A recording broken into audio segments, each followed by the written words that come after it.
Since doubtless I shall have to die before you, my young beloved, promise to construct for me a transilluminated bed like this of alabaster down and marble fleece, in an architectural amusement where I can wait for you to rejoin me while I watch the tourist faces being puzzled by my smile.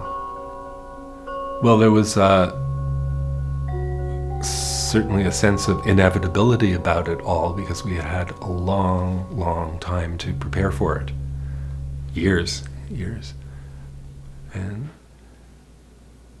it was actually, made somewhat easier because he had done all that writing over all those years that I was sharing with him, and aware of his process, and realized for a long time that,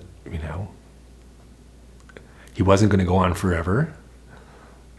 And the day of his death, I think I mentioned that one of my only regrets was that I hadn't slept with him in his bed the night before. Again, it was a way of detaching myself, and self-preservation was part of it. I didn't want to completely fall apart, and so there was some conscious determination that I needed to force myself to pull back and separate from him. I remember feeling a great privilege to be part of his birth, in a sense, because we both had a powerful rebirth when we met. To his death, it seemed like so many people don't have that privilege, is a word that comes to mind, to be with their beloved up to the very end, and to have him die at home, in the container of that beautiful home that we shared for about 10 years, and in the presence of beloved comrades. There was a real beauty to that whole experience that I'll never forget. He wanted to go out dancing, in a sense, in his spirit. He was able to do that. He thought of it as a shedding of skin, and that his death was merging with the beloved, the divine. There was something elevated in my consciousness, certainly the day of his death, and anticipating it, because it was imminent. It was clear that he was losing strength.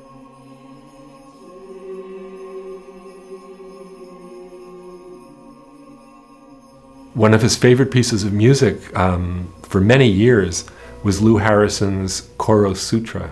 He said it in Esperanto, and it's this gorgeous, glorious chorus that ends "Gate, gate, beyond, beyond," in this crashing of cymbals and very excited music. And he took his last breath just at that last moment when the music reached its peak. And they say that hearing is the last of the senses to leave us. So, I'm convinced that he knew, he heard, and it was time. It couldn't have been more theatrical, in a sense. It was fantastic. Yeah. And the music, we had it on very loud. It just filled the house. The house was like a cathedral. It really felt like that. I remember when he actually took his last breath, and when I felt his spirit just whooshing out this window right here, was a great release. It was so a breathtaking event. I mean, his last breaths were, he soared afterwards. At least that was my feeling and sense of it. But this place became a temenos, which is the Greek word for temple, and I always thought we always experienced this house. I think we turned it into a temple of love and life. It became a sacred space, and that really, I think, was evident in the last day of his life and in the immediate time afterwards. We lit candles around here, and it glowed from, the neighbors talked about it later as looking quite magical, and they wondered what was happening here. It was a beautiful thing for him to be able to die at home like this. He was ready for the next adventure. I think he really totally, accepted that this would be the time and prepared himself as well as he could. He wasn't afraid of death at all. I mean, he was really ready. I think he had embraced his own death long before the actual day it happened. He felt it, I think, like Rumi, he felt it as a wedding to the divine, that he was going to be reunited with the divine.